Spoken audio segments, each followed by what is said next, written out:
this is Castle of Castle Does, and here is the beginnings of me working on my Doom 2 level. Working title is Redemption of the Slain, but I believe the name's already taken or isn't really appropriate. I haven't really picked a name for the level yet, which could end up being an entire bunch of levels. Although I've been jumping around engines a lot lately, so. For right now, the beginning of the level, you start off in an elevator. I'm taking full advantage of all the features of GZ Doom. In the video currently, I'm building the level around Brutal Doom's balance. However, I've been receiving nothing but feedback about why that's a bad idea. Everybody basically telling me not to do that.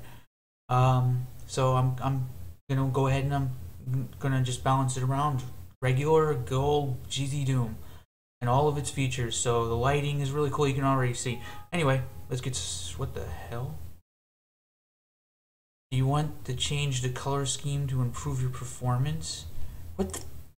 What? Anyway. Okay. There he goes.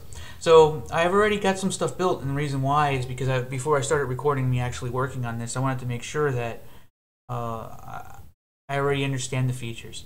ACS scripting is basically, it's just like Doom 3 scripting actually. It's kind of like Doom 3 scripting happened way sooner than I would have ever expected. ACS scripting is super powerful actually. You can do a hell of a lot with it, including boss fights and everything, changing the music, and there's actually a lot of power behind the Doom engine.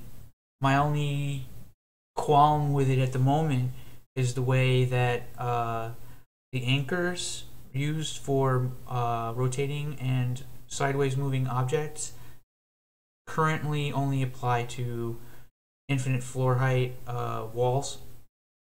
So I can't have like a platform that moves sideways. I don't think I can. Maybe I can. Anyway.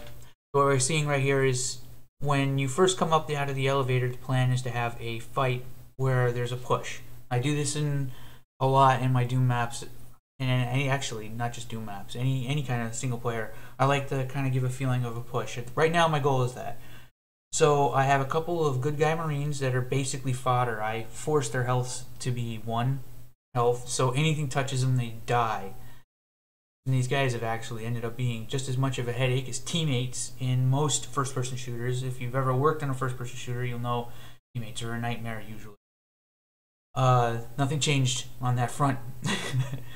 So I wanted a player to come up and have that crate as kind of like a cover space, and I want to have like a room on this one side here that has chain gunner guys and a bunch of enemies pouring in.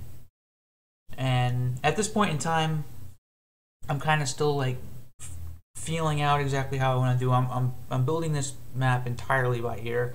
There are no like drawings or predefined plans so far. I'm literally just going in, seeing what works, and then continuing that as I learn it.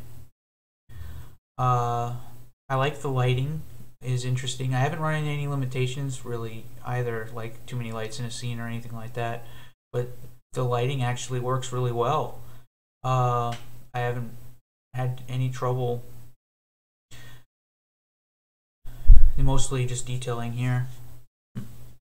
Oh, this craziness. Start adding more detail.